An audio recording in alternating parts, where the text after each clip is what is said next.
চট্টগ্রামের ফটিকছড়ি উপজেলার নারায়ণহাট ইউনিয়নের হালদা নদীর উপর ৩০০ ফুট দৈর্ঘ্যের কাঠের সেতুটি এখানকার ৫টি গ্রামের প্রায় ১৫,০০০ মানুষের একমাত্র ভরসা। কিন্তু নড়বড়ে খুঁটির উপর টিকে থাকা এই সেতুটি বেশ ঝুঁকিপূর্ণ। বর্ষার সময় আমাদের ব্রিজটা প্রতি বছরই ভেঙে যায়, স্রোতে নিয়ে যায়। পরে অনেক সময় নৌকা বা অন্যান্য মাধ্যমে অনেক সময় বাচ্চারা স্কুলে যেতে পারে না। এই বর্ষায় আমাদের এখানে এলাকায় 4 জন মানুষ মারা গিয়েছিল। প্রত্যেকেরই লাশ কাঁধে করে এখান থেকে নারায়ণহাট থেকে কাঁধে করে বাড়িতে নিয়ে যেতে হয়েছে। ওখানে দেখা গেছে সেতুটির অধিকাংশ কাঠের পাটাতন ভেঙে গেছে, বের হয়ে এসেছে পেরেক। স্থানীয়দের নিজস্ব উদ্যোগে তৈরি এই কাঠের সেতু দিয়েই প্রতিদিন ঝুঁকি নিয়ে পারাপার হচ্ছেন নারী, শিশু ও বৃদ্ধরা। উপজেলার হাপানিয়া, জমিদারপাড়া, সুন্দরপুর, সাপমারা, রাজারটিলা এই 5টি গ্রামের মানুষের একমাত্র ভরসা এই সংযোগ সেতু। সেতুর বেহাল অবস্থায় তৈরি হয়েছে যোগাযোগ ব্যবস্থা বিচ্ছিন্ন হয়ে পড়ার আশঙ্কা।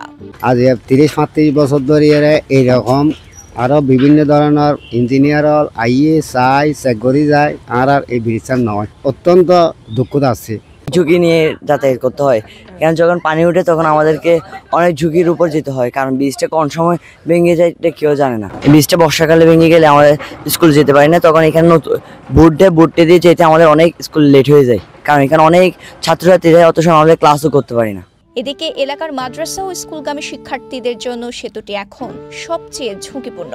অন্যদিকে অসুস্থ রোগী ও বয়স্কদের জরুরি প্রয়োজন কিংবা হাসপাতালে নেয়ার ক্ষেত্রে বাধা এই কাঠের সেতু। এই যে এই ব্রিজটা দিয়ে যে কোনো একটা সিরিয়াস রোগী এবং ইমার্জেন্সি রোগী নিয়ে আমরা একটা অ্যাম্বুলেন্স নিয়ে যাতায়াত করতে পারি না, এবং যে কোনো দুর্ঘটনা হলে আমরা এই ব্রিজ দিয়ে দ্রুততম যাতায়াত করে বা আমরা ফটিকছড়ি বা টাউনের উদ্দেশ্যে রওনা হতে পারি না। বিদায় অনেক রোগী পথের মধ্যে মারা যায়। আমাদের এই দুর্ভোগটা আজকে দীর্ঘদিনের, কিন্তু এই দুর্ভোগটা লাগাম শেষ হচ্ছে না। সেতুর এই বেহাল দশায় ক্ষতিগ্রস্ত হচ্ছেন স্থানীয় ব্যবসায়ীরা, পাশাপাশি পণ্য বোঝাই যানবাহন চলাচল করতে না পারায় ভোগান্তিতে মানুষ।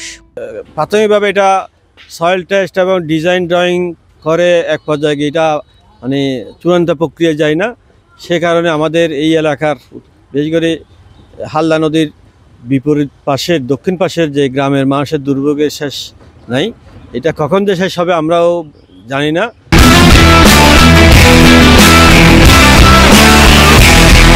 স্থানীয়দের অভিযোগ, সরকারের সংশ্লিষ্ট কর্তৃপক্ষ সেতুর এই নাজুক অবস্থা বহুবার দেখে গেলেও এখনো সংস্কারের বা এখানে নতুন সেতু তৈরির কোনো উদ্যোগ গ্রহণ করেনি।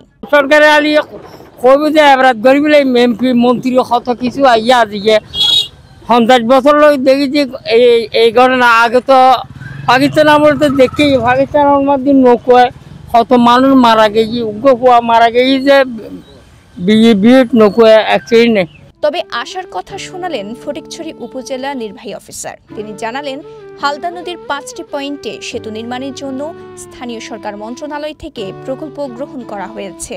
টোটাল আমাদের হালদা নদীতে 5টা পয়েন্টে, তার ভিতরে 1 নম্বর সিরিয়ালে আছে ওই পয়েন্টটা, তাজমহলের পাশে যে পয়েন্টের ব্রিজ, ওইটাকে রিপ্লেস করার জন্য এটা সরকারের এখন সর্বশেষ আমার জানা মতে এটা নিয়ে একটা প্রকল্প হওয়ার জন্য ইতিমধ্যে আলোচনায় আছে স্থানীয় সরকার মন্ত্রণালয়। হালদাপাড়ের 5 গ্রামের মানুষের পারাপারের একমাত্র ভরসা কাঠের এই সেতুটি দ্রুত সংস্কার অথবা নতুন করে পাকা সেতু তৈরির দাবি জানিয়েছেন স্থানীয় বাসিন্দারা। ফটিকছড়ি থেকে মোহাম্মদ নাসির উদ্দিনের পাঠানো তথ্যচিত্রে সাফা মারোয়া, কালের কণ্ঠ, চট্টগ্রাম।